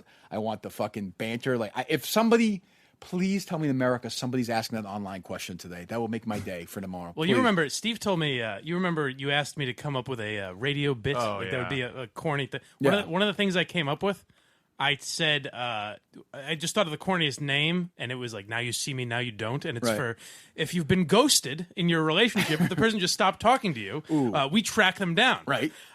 maybe I knew this, and Are it you somehow ripping got, somebody off? I guess so. Yeah, the Kane Show does that. Our friend, the Kane Show. Oh, Kane, the guy who was arrested, the guy who was allegedly beating up his wife. Yeah. Oh, there you go. He wasn't allegedly arrested. He was arrested. Well, but he was. The charges were dropped. Right. Yes, because that always happens. Like the woman, got the story wrong. Yeah, I don't know if it's the same name, but she got scared straight. No. It's like it's these things happen. Like Mamie Ramirez's girlfriend, or Jared Remy's girlfriend, or Nicole Brown Simpson. Like who was the one with the what was that crazy story that we were reading about? I don't know. You Stephen Wright. Not the comedian, the pitcher. Right. These things happen. The wife just got forgetful. I mean, it just happens. But so this is an actual thing. He does. Oh, yeah. He does a segment called Ghosted. You call in and complain about being ghosted, and he tracks down the motherfucker that ghosted you. They answer the phone? Yes, every time. Even though they ghost, they Every manage time. to answer the phone for and he unknown says, Kane number. He says right from the beginning, I'm recording this. I'm a radio host. And they're like, yeah, oh, okay, all right, let's get into it. Cool, it's fucking, this has been on my chest for weeks. Thank God I can finally talk about this. Like me earlier. Like there's something you want to talk about, you talk about it. The Hillman Show this morning, Danielle's thing was that thing now where everyone's calling their number 2, whatever this weird phone. Your text neighbor. Your text neighbor. So they got into that story as well, which is a really localized story that's not on the list somewhere. I think that's interesting. By the way, I would say, not to say that you're in their heads, but in the intro, they included Danielle commenting on her laugh and when it's fake and when it's right. Yes. Yeah, obviously. Not that they listen to her. No, obviously not. Obviously not. No, obviously. Why? You think that's the case, Danielle? Obviously. You do. Danielle, your thoughts on the shootings? I mean, obviously, it's a tragedy. But what I wonder is, are people going to be shopping on Amazon? You're wondering that? I've been wondering that.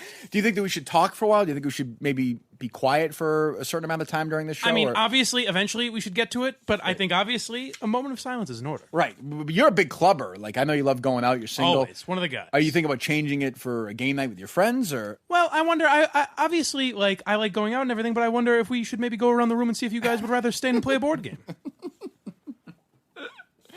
One of the tips they give is depending on where you are, you should continue the games. Like, do they have a map? Like, if you're 140 miles away, is it good? If you're 90 miles away, it's a little too close. Okay. Too close for comfort. So if you're in California, it's fine. Mm-hmm. If it's in one of the ones is in Ohio, so if you're in Michigan, you shouldn't. Now we're getting Michigan. That's maybe. what I mean. Michigan, maybe. Right, but they're not rivals today. Ohio State and Michigan. Today we all come together. Right, we all. That's what the host would say. And then they have a moment of silence and they play a song. That's good. Play the Ohio State fight song. That to me solves all the gun issues in America. Like that's important. It's all better now. Because when you're in the car, you don't want to know about what's going on in the biggest story in America. Well, don't you feel better? You suffer from depression. You whined about it earlier today. Correct. Don't you feel better like when they bring it up, like when WEI keeps you off the air, but they have a program called I'm Listening? Yeah. Doesn't that make you feel better? It's 6 a.m. on a Sunday? Yeah. Doesn't that make you feel better? Solves everything. Solves everything. It's fucking unbelievable. This stole the name from Frasier, by the way. Did they really? Yeah. That sounds about right. Yeah. All right, so we got other shit this week. I think we're good. Red 13 Studios is where we taped this today. Red13studios.com. They've hosted Tom Brady, who just had a birthday. Happy birthday to him, by the way. Yeah. Our great friend. And Under Armour, who we love. We love their socks. And all the rest of the great stuff. This was pretty reprehensible. I don't know how it can be anybody's idea of humor.